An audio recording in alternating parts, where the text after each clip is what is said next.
What's going on, y'all? Thanks for checking in the Khaliis Take. You know what to do. Hit that like, subscribe button. Also hit that notification bell just so you can get the newest and the bonus content first. But hey, let's just go ahead and jump right in. You know, I question myself about the Lakers by asking myself, are they going to make the playoffs, or are they just going to be a play-in tournament team and get knocked off? It's a very possible situation with the Lakers because when you think about where they are right now as a team, you don't feel like they're a good enough team to beat anybody. I mean, the defense is atrocious. LeBron James is old. Russell Westbrook looks like he's getting old. And Anthony Davis is just so injury prone. You really don't care whether he plays or not, because when he's injured, if he plays injured, he definitely doesn't play up to his potential. And when he is out there a lot of games, he doesn't play up to his potential anyway. Not consistently anyway. So it's like when you look at that in its totality, that's your three best players. If your three best players have any inconsistency in their game, well, it's going to be hard to make it to the playoffs, let alone beat anybody if you do get to the playoffs. And if you do get to the play-in tournament, it's going to be really tough because it's one game, one night, and the other team is just as hungry as you are, and the Lakers don't have any defense. And just so happen, if they do make the playoffs, if they happen to land the 7th or 8th seed with the team they have right now, if they don't make any trades, how are they going to beat either the Warriors or the Phoenix Suns in a 7-game series? Probably not likely, because their team is not built good enough. The chemistry is not there. And individually, they put up points. Individually, LeBron looks like the superstar he's always been. Individually, you know, when LeBron and Anthony Davis weren't there several nights ago where they play, I think the Nets or whoever they played, I think maybe Charlotte. No, it might have been the Charlotte Hornets. Russell Westbrook kind of looked like his old self a little bit. And Anthony Davis had, nights where he's looked good too. But this is what I'm saying. If you don't put it all together, it really doesn't matter, because it's not enough chemistry going around in that locker room for them to formulate a team that is unbeatable. And you would think their team would be unbeatable, but from what you've seen so far, how could you be convinced of that? I mean, honestly, if they do make a trade, it's going to have to be a damn good one. And I don't care to think about, a John Wall trade, because the Clippers are thinking about John Wall as well. And I feel like both teams are hesitant to pull the trigger on him because really, he's really a waste of time. He's not really the type of player that's going to help you be better. I mean, for the Lakers' sake, they already got Russell Westbrook. He's a better version of John Wall. He stays healthier and he's a superstar. I've never looked at John Wall as a superstar. So the notion and the reports about them acquiring possibly John Wall, well, that's not going to help their cause of winning a championship. At least I don't think it is, because it's almost like having the same player in Russell Westbrook. He may be a little less turnover worthy, but he's not healthy enough to stay on the floor to help you do anything. And when he was, even in his prime, in his best days, the Washington Wizards couldn't get past the first or second round. So it's like, asking him to come in there and be something that he's never been and help a team win,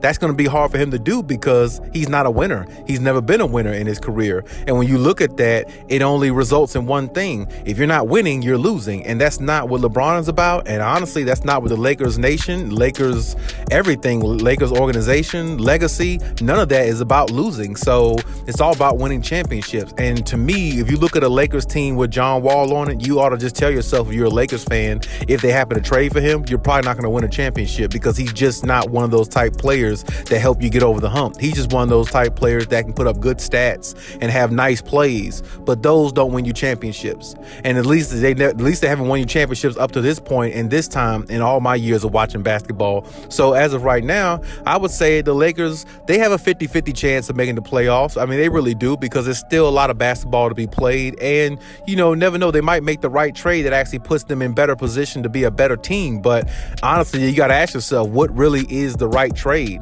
You know what I'm saying? Because there really isn't that many players out there that could really help make them better. Now, I will say Buddy Hield is a good option if they're able to pull that off, but I don't think the Sacramento Kings are going to jump off Buddy Hield to take anybody on the Lakers, because they don't really feel like nobody on the Lakers is better than Buddy Hield or play as good as he does or as valuable as he is to their team. So it's like the Lakers are kind of stuck when you look at the trade possibilities.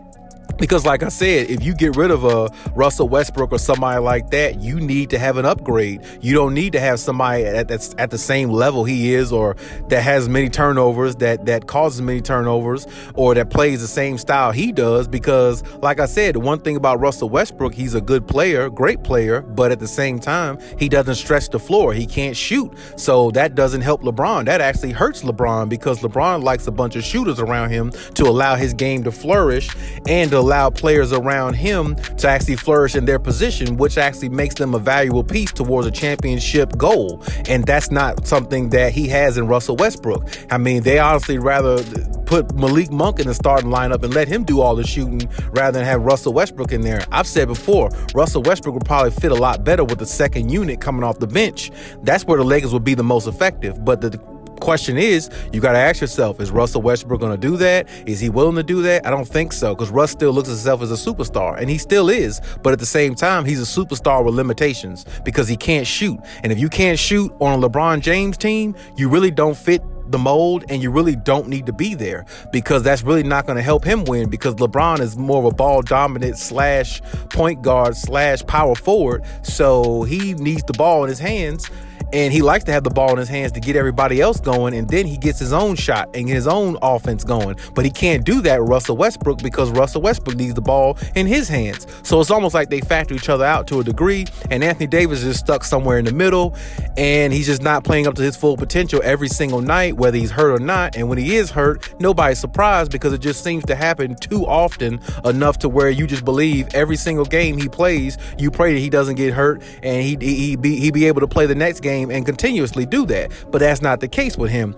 And then when you look at their bench, they got Carmelo Anthony's and players like that, and Trevor Ariza's and people like this, but at the same time, that's not good enough, because as I said before, Carmelo Anthony is a really good scorer. He still can score pretty well, but it's a reason why he mainly predominantly plays well at home games rather than away games. Because like I said, the crowd's behind you and everything like that, that's good, but you need players who can really play that role on the road. And then on top of that, Carmelo has always been a player on offense. He never struck nobody as a defensive player, and never will. So there again, you have good offensive pieces on there, but they're probably one of the worst teams in the NBA defensive wise. I don't care if you can score 112 points a game, but if you're giving up 113 points a game, on average, it doesn't matter. You're not going to beat a lot of teams. And it's almost like the Lakers, their defense efficiency is very, very poor, because when I look at teams like the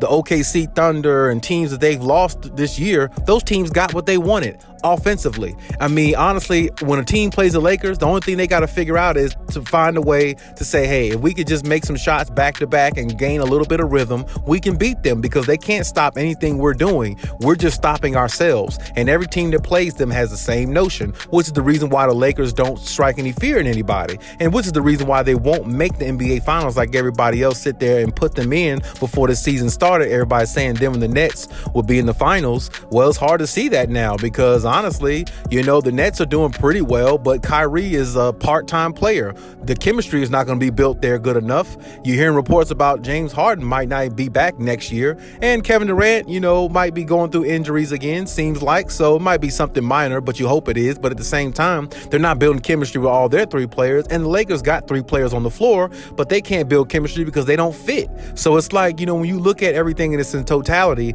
it's hard to really see the Lakers go far. So that's why I said it's a 50-50 chance whether they make the playoffs or not.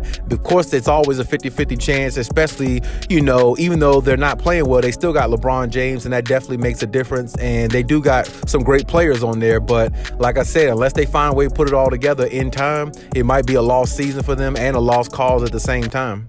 But hey, that's my take on the situation. Leave any comments in the comment section as always. And hey, Cali out.